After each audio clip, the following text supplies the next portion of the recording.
The show off. The show for people who want to find out who they are, then do it on purpose. And here is your host, Janine Coombes. Hello and welcome to another episode of The Show Off. Today we have Osmaan Sharif, who is the business owner's coach. He helps established experts grow their business in a way that actually fits them. He cuts the noise, sorts the mindset stuff, simplifies the strategy, and helps you lean into your entrepreneurial superpower so things feel smoother, clearer, and a lot less chaotic. Hello and welcome.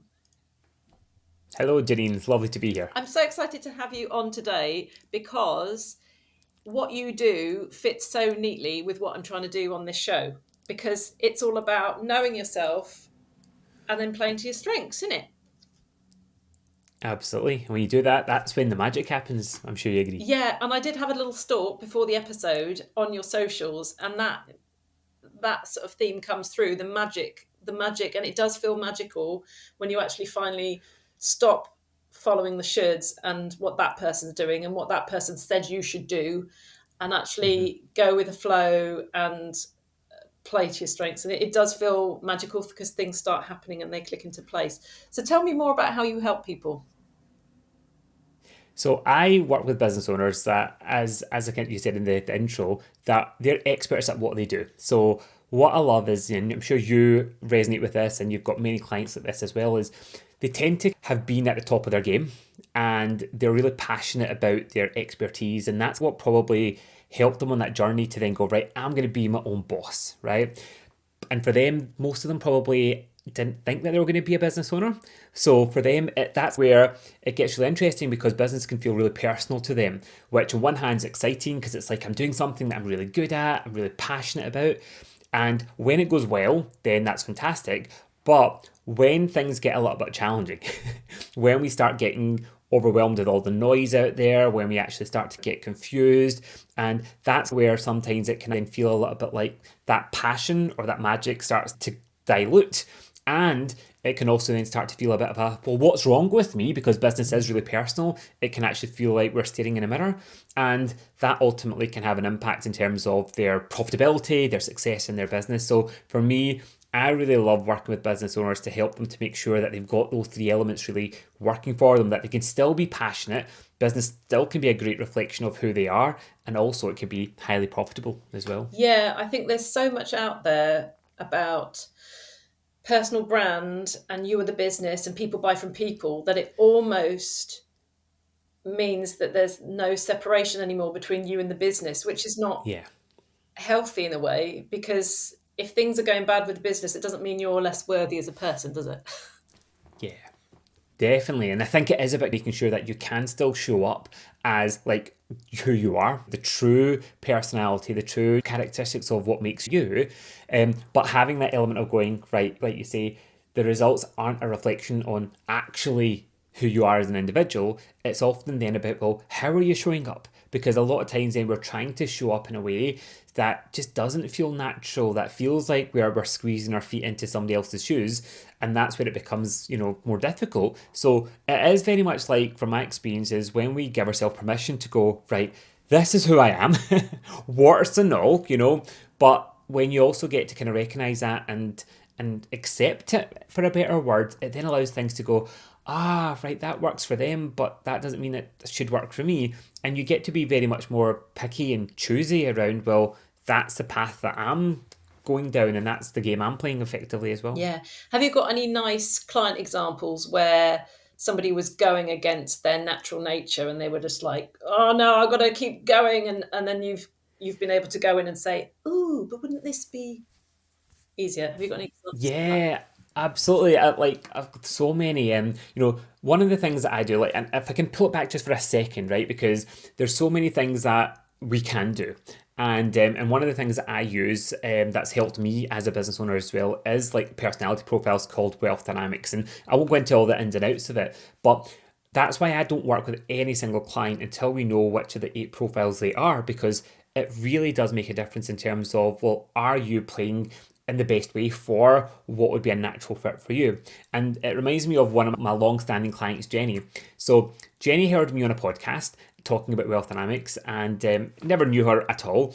And I remember like a good few months afterwards, I was talking, at a conference in London, and then at the end of it, she came up to me, she's like going, "Oh, I didn't know you were here." And I was like, do you know, one of those moments where like, have I met you before? And it was kind of that awkwardness. And she's like, "I listened to you in a podcast." And she's like, "I just love the fact that you actually made me think there's different ways that you can actually have your business," right? So she's like, "And how can I work with you?" And I'm like, "Well, perfect." So we started to work together. But so Jenny's a star profile. So stars are really great at being attraction magnets. They really have that confidence presence generally, and they just like showing up.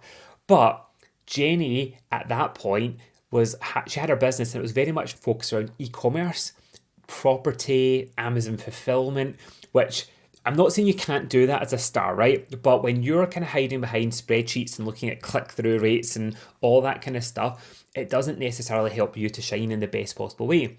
But she had started her business because she was an expert in her field. She came from the creative, account management world. She spent all her career there. And her initial plan, Janine, was, "I'm going to do this." But when she got into the business, that's when she started to get, you should do this, and going to this webinar and going to that conference. And before you knew it, very quickly, she had her plan, but she went completely like off path effectively. And that was one of the ones that always stuck to my mind, because it was feeling hard work for her. It really wasn't playing to her strengths in terms of what she was doing on a day-to-day basis. And I remember very early in our conversation or of our coaching, it was like, "Why are you doing this?" And it was like well, because it makes sense. And I read this book, and then I was like, yeah, it makes perfect sense for certain people. But very, very quickly, she was like reminding herself, or we helped her remind herself, well, why did I get into business? She then shone the light back onto what her expertise was, being an account manager, bringing that expertise. And since then, that's what she's been doing for the last 6-7 years, and growing her group programs, being out there, speaking on stage, being on podcasts, and it's just such a difference. So I remember last time we were catching up, she's like, "Remember those times I was talking about, ordering things from China and selling them on Amazon?" She's like, "It was just a completely different game I was playing." So does that make sense, Janine, in terms of her business model, her whole, how she was showing up was just really not geared for what really gets her in flow. Yeah, and part of why I love this way of thinking, and I've done the wealth dynamics, as you know, and we'll talk about that in a sec, is that what you get from it is, I'm this way and that's okay. Oh, I've just made a rhyme. Yeah. I'm going to have that on a t-shirt. I'm this way and I'm okay. You're not broken, you're not wrong. If your business is feeling really, really hard, and you just feel like you're doing all the things and you're not seeing traction, it could be that you're missing some key element about yourself and your strengths. And if you just lent into that, then it would be easier. Yeah, definitely. And I think it is about having that courage and the confidence as well to then look at, well, how do you make sure your business is designed for you? And that then also looks at in terms of, so that you've got clarity in terms of, well, what does success look like for me? My version of success, I'm sure, looks very different for you, Janine. Obviously, depends on our personality, what our goals are, even in terms of what season of life we're in as well. And then even to the point where, what's your best delivery method that feels like it's easy for you? I'll share one other story for you. Have you ever had a moment where you're talking to peers and they say something to you and you're sitting there thinking, am I doing this wrong? Like, when did I miss that memo? I was having dinner with 2 other business coaches, love them, great individuals, and they were basically turning around to me and it's like, when are you going to stop doing this one-to-one coaching stuff? And I was going, like what? I was like, well, are you meant to? Have I missed something? But for them, again, they were the complete opposite wealth dynamics profiles from me. So for them, that made sense. They're very much more kind of like, how do we have impact on it on a larger scale, right? Okay, both of them were star profiles again. But for me, I'm a trader profile. So what I absolutely love is my whole approach is very service-led, very trusted for being in the corner with my clients. And that's what I genuinely love, right? But it was that moment I was going, am I doing this wrong? And I'll say it did influence me for a while, because then I was thinking, oh, well, I could have a membership group, and I started, but I was actually getting really frustrated because I had hosting group calls, and groups do work, right? And I do love groups as well, but The model I then started to move into was very much more lots of people, come on calls, group coaching. But I remember always sitting on the side of my camera, other side, and going, I know if I was working with you on a one-to-one basis right now, this is what I would dive into. This is where I bring my NLP technique in here, or there's a lot of mindset, beliefs, etc. But the business model just wasn't designed for that. That's what they weren't signing up for. And I'd come off those calls feeling really like, am I really making a difference? Because that's what I love about the one-to-one. So I'm sharing that with you because I know for me that there's many people say it's not scalable, it's not X, Y, and Z. But for me, I go, it still works for me. And that's what actually really helps me have that solid foundation.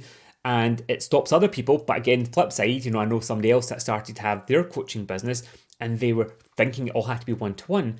But after like the second session of with a client, they'd get bored. They'd want to redesign their models because they were a creator, right? So can you see how that was never going to be a sustainable business model because that wasn't designed for them. So it's about how do you apply what your best way is so that you can kind of show that off in a way that gets results, that flows for you, but also adds real value. Yeah. And as you didn't say this, but you mentioned a creator. I'm a creator. And in the last, well, probably more than a year, I've been thinking about that and looking at the type of work that I'm doing. And actually, I'm a weirdo because I love doing my own marketing. I love being on video. I love creating blogs. A lot of my clients are the opposite. They want to be doing the coaching. They want to be doing the consulting. They want to be doing that 100% of the time, ideally. And the marketing is getting in the way. Whereas I love the coaching and consulting, but I need to have time to create because otherwise I don't have the energy for anything else. That's been an interesting journey as well. Can you run through some of the other profiles? Because some of them are, I think, largely they're quite well named and you can almost self-identify, but we will put the link in because you've got it on your website to do the wealth dynamics. And it is really useful. So we'll put that in the show notes. But can you just quickly run through the... Yeah, absolutely. So there's 8 different profiles and I'll keep it really, really brief. So you've got the creators and they generally are very vision-led. Okay, so they're the people that have the big picture ideas. They love to move really, really fast and they're just constant looking at what's next, okay? And give them a blank sheet of paper and that's what makes them like sing in a way. You've got stars. There could be quite like seen as quite attraction magnets, very much more extroverted generally. They like being in the spotlight. They're very confident generally in terms of, taking a message and putting their own spin on it and going, this is my take on it, okay? So they don't necessarily have to create something brand new like a creator tends to do, but they're very good at building a movement, building people behind them to go, here's what we're doing. You've got supporters that are very much more connection based, okay, and that's where they get their results a lot more through community, through championing others. So they don't necessarily have to be in the spotlight, but they're really good at helping bring that kind of like the campfire feel around other people there as well. So again, really focus around the people side. You've got deal makers. They're a very great trusted bridge between different people, ideas, and making things work from a timing point of view. So they're that middle person that could work really well to go, how do we collaborate really well, bringing people together, and that becomes like where the magic happens. So if you think about even in an everyday sense, like estate agents, they're kind of typical deal maker type of people. They bridge the gap between the sellers and the buyers, and that's kind of, they bring their magic into it as well. You've got traders like me, very grounded, very service-based there as well. They like to have things to be quite calm, quite consistent, lots of things happening, so they often can be quite multitaskers as well, have different parts of their business, but it's all about loyalty and trust. So that's kind of how they generally win their business. You've then got accumulators. So again, I know that might sound a little bit jargon at the moment, but they really build their trust through careful planning, quite precise and quite quiet in terms of the delivery. They get on with it. They again help you to go, right, what are we trying to do and how do we actually kind of execute that? Then we have got lords, and they're really good at, again, creating order, leveraging systems and processes and looking at how do we make things better. And that's kind of where they bring their magic through maybe more numbers, processes. And then the final one is mechanics. And mechanics are, again, very big picture thinkers, right? But the difference between them and a creator is they're much more naturally finished focused, and they like to improve things, they like to refine, and they like to make things even better. And that's a key distinction between, they're the type of person that might look at something and go, oh, how do we optimize that? How do we make that better? What happens if we look at split testing X amount of Facebook ads and let's see which one we can drive more conversions to. That's much more of a natural way that they would think, but they obviously need to have something to tinker with to kind of make better compared to a creator. They like to have things kind of a bit more fresh, as I say. So again, very, very high level there, but it just goes to show that each of them have got a different winning strategy, a different game to play. And then as you then look at each of the profiles, I work with my clients to then look at, well, how do you then bring this to life in terms of how you make sure it's designed for you? Like I said, in terms of having clarity and direction, your design and your ease in terms of your delivery method. But even from a mindset point of view, it gives you that chance to go, well, how do you start to have more of that belief and that confidence inside yourself to go, right, actually, I don't have to be an all-rounder. I can then sell more with ease in my best way. How do we then also have consistency and momentum so that actually it's not that start, stop, or that roller coaster ride? And then the last piece of the puzzle that I really help clients around with is how do you then make sure that you focus on your strengths and turn those strengths into the strategies that you use. And that then also includes your visibility, your attraction strategies, and also how you put systems and support around you. So that's it. That's in a nutshell. That's in a nutshell. I'm such a creator. It's quite funny because I was like, oh, maybe I'm more of a mechanic. No. Yeah. Fresh new ideas. And even with that, Janine, there's a slight distinction. There's one other quick story for you. I worked with an amazing lady, a great friend of mine now, Amy, and we were in Bali. I was coaching on a retreat in Bali. Very, very nice, very different from a corporate world that I was experiencing in the past. But she had her business at that point and she was a copywriter. So that was very much more like client briefs, blank sheets of paper, coming up with it. And she was able to do it, but there was that friction point. And when she realised that she was a mechanic profile, that's when the penny dropped for her, going, that's why she loves more about, right, give me what you have worked with so far. Let me look at your campaigns, let me look at your web copy, etc. And let's then look at, well, how do we refine it in that way instead of staring at a blank sheet of paper? So things can evolve. And I remember that insight then helped her just to change some of the way that she was working and attracting the right clients for her. And to the point where she was like, this is what her sweet spot is all about. How does she really make things better? And she is now, I call her the Asana geek, and even like very much focused on AI because she really works with a lot of experts, people in our world, but she's all about how do you put the systems in place that really help you to flourish. But she does that because she knows she's a mechanic profile, but before she was just playing just a little bit off profile and she was noticing the friction. So by knowing what your superpower is, as I call it, your entrepreneurial superpower, it then just allows you to then go, right, well, am I doing my best way? And if not, what are some experiments I can do that might help me to align it a bit closer to it as well? Yeah, and I will be sharing the link to, you've got a tool, a scorecard, my Flow and Grow scorecard. So tell me a bit about that. We'll be putting the link in the show notes. Perfect. So as hopefully you can hear so far, I want every business owner to feel like they're in flow, okay? Because it feels like magical, but also want you to grow your business. So by actually doing the scorecard, it'll give you a real snapshot across the 6 key areas that I kind of work with to make sure that your business is designed for you, that make sure you master your mindset, and also that your strengths can turn into your strategies. So the scorecard will basically give you a real snapshot to see what zone are you currently in at the moment. Are you in the force zone, i.e. are you kind of forcing things across those 6 areas? Are you in the opportunity zone where some things are going okay, but you've got a chance to kind of like fine tune? Or are you in the growth zone where actually you're now ready for the, okay, well, what's next?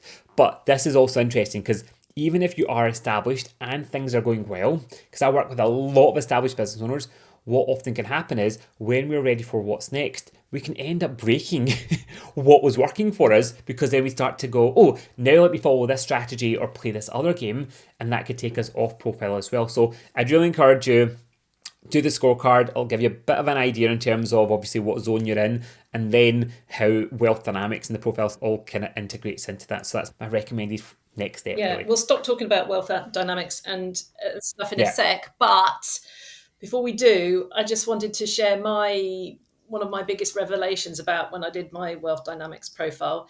It was the clarity I had about who I should be collaborating with and who I should have in my team. It's obvious when you see it, when you're told it, but obviously you shouldn't partner with people who are identical to you because all of your skills are overlapping. And I heard a story of a friend of mine who started up a collaboration with somebody, and they've got on like a house on fire, and their ideas were like ping, ping, ping, ping, ping, ping, ping, and then it didn't work out. It all just fell apart because the bits of the business that needed doing, neither of them wanted to do. And it can absolutely cause chaos as well, and that's why it's been very, very picky. Again, systems are really important. It's one of the 6 areas that I help my clients around, because you want to be really clear about what do you want to help you, and is it a system or is it a person, and then who's the right person as well. Because example that you shared there, you can end up just getting people that are just too similar for you, and that's actually not going to really help you. It actually kind of like cause more frustration.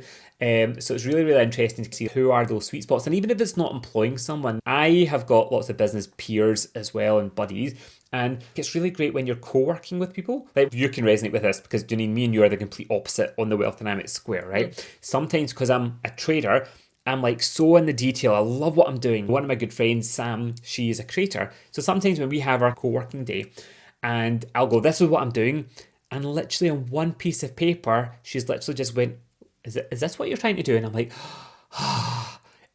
you've just made it like you just captured it all. But for her, flip side, she's got like all the ideas and stuff, but she needs a bit more of that grounding. So it's just really helpful for you to go, who do you go and ask for the right question? Who do you ask the right support for? And what do you really need as well? So it makes a big difference. Yeah. Okay, changing tack slightly here a lot. Obviously, one of the reasons I asked you on is because you appear to me like you're showing up in the world as 100% you.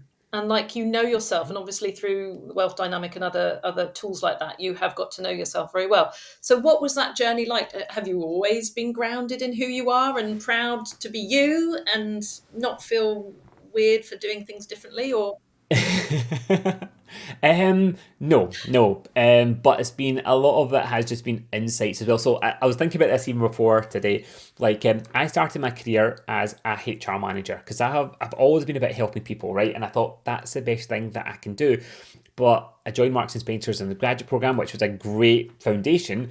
But very quickly, what I realized, and people would come to me asking for help, right? There's lots of things happening in the world, and I'm like going, but the policy says this, right? But I'm like talking to this human being that's like telling me something's happening. I'm going, just take extra time off, right? But I remember at those moments I'm going, this really isn't my version of helping people in the way that I'd like to, because it was like I had my rule book effectively. So quite quickly I was going, this just doesn't connect with me. It just was feeling really frustrating more than actually going, what am I doing? So that then helped me to go, this is not the version of success for me. It then helped me to then go, well, what is the version of success for me? And I loved all the succession planning, the training, the leadership development, which actually then helped me to go, right, let me take a sideways move. And I became a regional training manager for Marks and Spencers. And that's kind of where I was going, okay, I get to really have those conversations to help people that go, what is next for you? And how do we do talent programs, etc. But a lot of times I would say I felt I was doing it wrong, because in my industry, I started off as an NLP trainer and coach. A lot of people that I was modeling or that I looked up to were the complete opposite profile. So they were all the ones creating new things and creating new programs, launching, speaking on stage every single day. And I'm thinking, that's what I should do. But then I would do it and I'd go, this is really hard work, or it's not getting me the same results. So what's wrong with me? And then when kind of wealth dynamics came into the mix for me, that's where it's always made me just go, right, hold on. What does that actually look like for me? And also from an NLP point of view, what's your values? And that drives every decision. And have you always had a good sense of what your values are? Because that's an interesting one, because I feel like there's a lot of people helping people work out their values.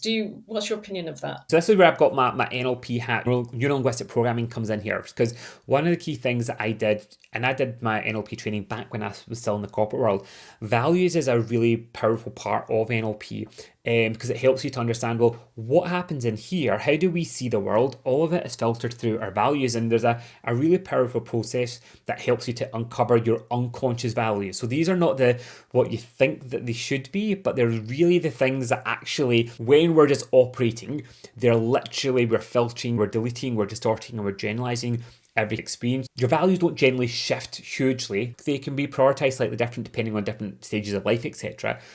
But to the point where I still have, I know, I'm on video here, but I still have my top values literally printed off, sitting at the corner of my screen here, right? Because there are times when if I'm making a decision or if I'm thinking I should do this, I literally just do a little bit of a quick sense of, okay, number one value is making a difference, right? Because I just love, like, give me a day of being in front of coaching clients on calls. That feels like I'm making a difference. But if I'm stuck behind my computer doing video editing scripts and stuff, that for me doesn't feel like it's making a difference until I remind myself, okay, but why am I doing this, right?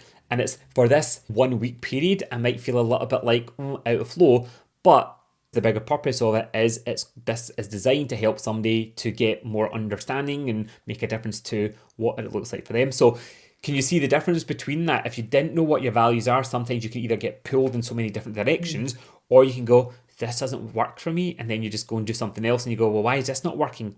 Because you've not got something to use to evaluate it. So values, I think, is a really useful way to have that self-reflection. I love that. What I love is it's irrefutable logic.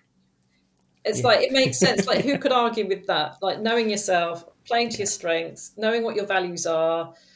And I love that idea of framing, like, okay, I've got to do a couple of days of this. I am aware it is not in my main wheelhouse, but I've decided I can't automate it, I can't outsource it, or I don't want to at this point. So I'm going to suck it up, and then link it to the bigger why, I suppose. Yeah. Oh, that's awesome. Thank you, Osmaan. I feel like this is a selfish interview. I just ask everything that I'm interested in. But I'm sure that listeners will find it all very interesting too, and that they will be desperate to connect with you. Where's the best place that they can connect with you, follow you? So I would say LinkedIn would be a great place. Please do come and connect and let me know that you listen to our great chit chat here with Janine. Also Instagram, I'm kind of mainly doing stories at times on Instagram stories as well. So please do connect with me there. And I'd 100% recommend, even just to give you that chance to go, well, what's happening right now? Take the Flow and Grow Scorecard, just to give you that insight in terms of what is going well for you at the moment and where do you have that opportunity to fine tune as well. And I'm sure it'll bring to life a lot of what we've already spoken about in our conversation today. Brilliant. Thank you so much. All of those links will be in the show notes, so do go and check those out. Osmaan, thank you so much. Yeah, my pleasure. You have witnessed the show off with Janine Coombes. If you liked it, hit that subscribe button and share with your friends. For more episodes, go to janinecoombes.co.uk/show off.